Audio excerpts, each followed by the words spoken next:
Teman-teman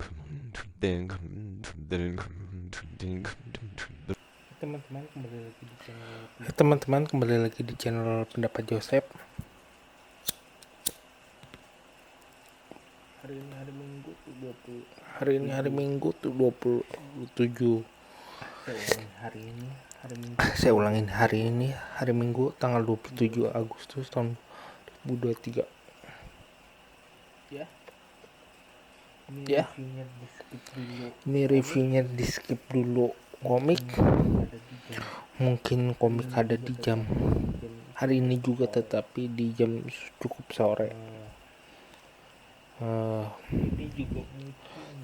Ini juga mungkin paling minimal jam 10 jam 7 pagi baru selesai video ini dibuat.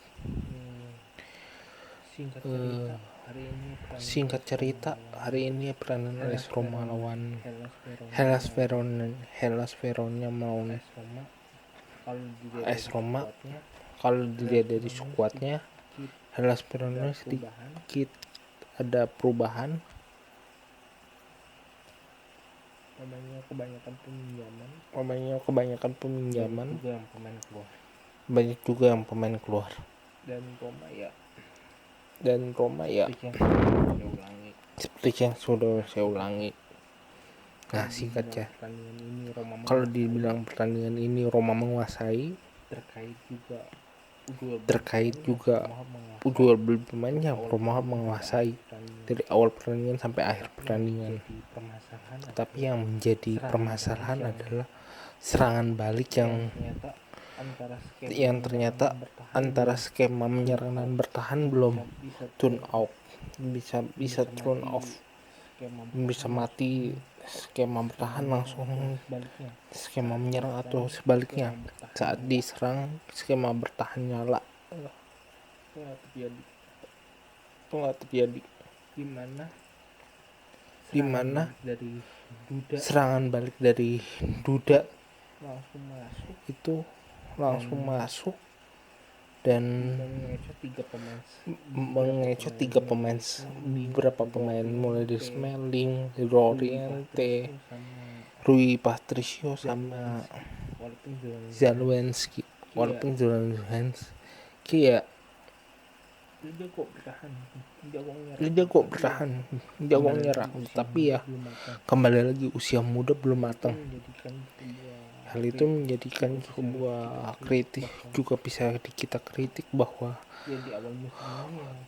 ya di awal musim ini ya skema menyerang Roma masih kedodoran dibandingin ini skema menyerangnya sudah ada peningkatan dari pertandingan kemarin.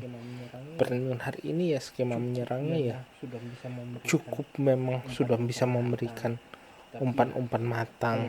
Tetapi ya kalau dikatakan apakah Belotti bisa memanfaatkannya, Dybala bisa memanfaatkannya, ya masih sulit, karena kalau melawan tim yang cukup dalam menjaga kedalaman pertahanannya ya akan sulit.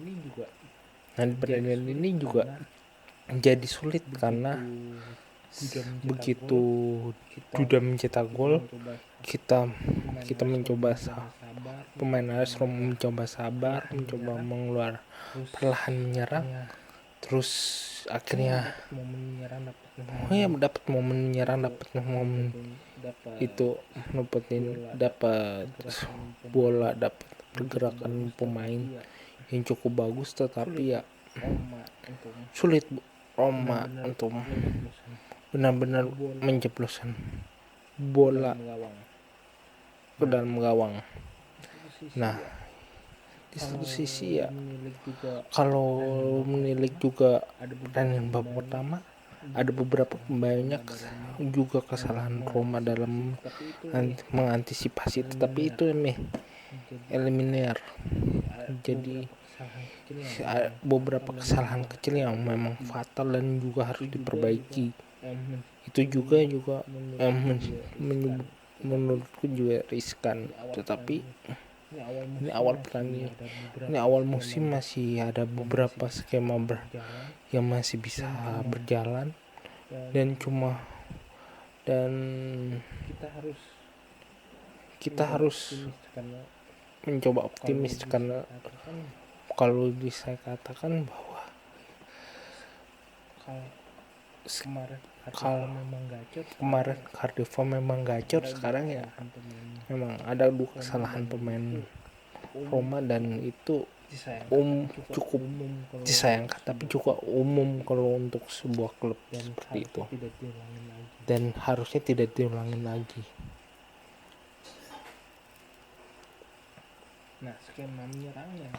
Nah, skema menyerangnya cukup bagus, baik tim pertama maupun kedua.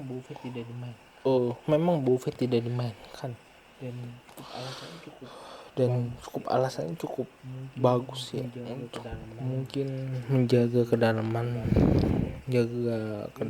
atau mencegah kesalahan lagi, dimana kadang-kadang kan Buffett udah siap,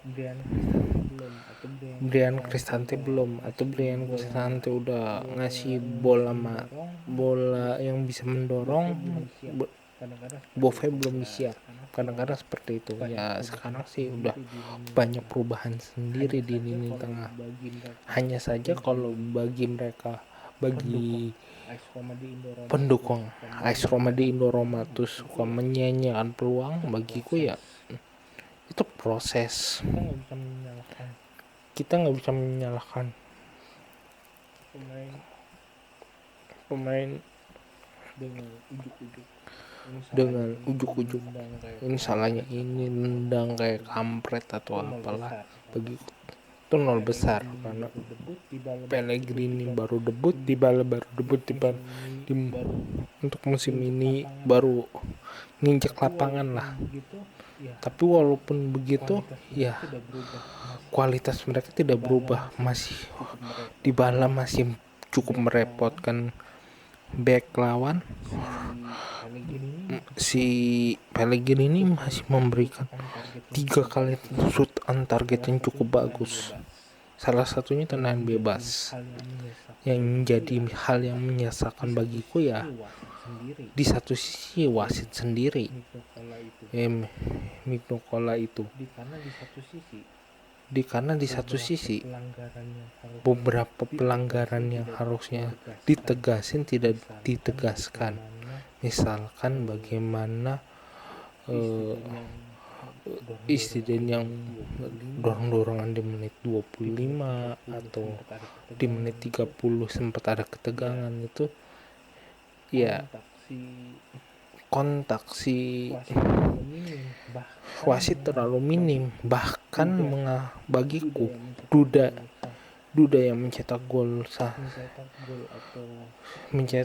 atau yang mencetak gol pertama sebelumnya Ngonge itu harusnya di kartu kuning sebelum gol Roma yang dicetak Jose Mourinho itu terjadi. Karena bagiku benturan yang terjadi di Zalewski itu ya itu benturan umum yang terjadi di lapangan, tetapi dengan berakibat sempat diduga gagal otak ringannya si Zalewski. Bagiku enggak, dia layak di kartu kuning ataupun di kartu merah. Saya malah sangat sedih dengan Hoem yang di kartu merah dibandingkan kenapa Duda yang tidak di kartu merah. Ya karena kalau kita mencermati Duda dalam segi permainan atau Duri cukup intens pergerakannya, cukup penting permainannya, tetapi hal itu kita lihat juga bahwa upaya untuk melakukan pelanggaran seperti itu untuk jalan Messi harusnya tidak perlu dilakukan, dibandingkan yang melakukan Dudain yang melakukan pelanggaran quote me last man defense itu atau pertahanannya ya pertahanan kayak buang badan untuk menjatuhkan lawan seperti itu menurutku jauh lebih umum dibandingin duda mencetak duda yang melakukan pelanggaran. Bagiku ya di pertandingan ini ada beberapa yang kita harus perhatikan. Selainnya skema bertahan Roma sama menyerang Roma belum kuat. Yang paling saya kurang nyaman yaitu bagaimana harusnya Duda yang di kartu kuning atau perlu di kartu merah, karena ya pada saat ya setelah Zelensky keluar Roma langsung mencetak gol, tetapi ya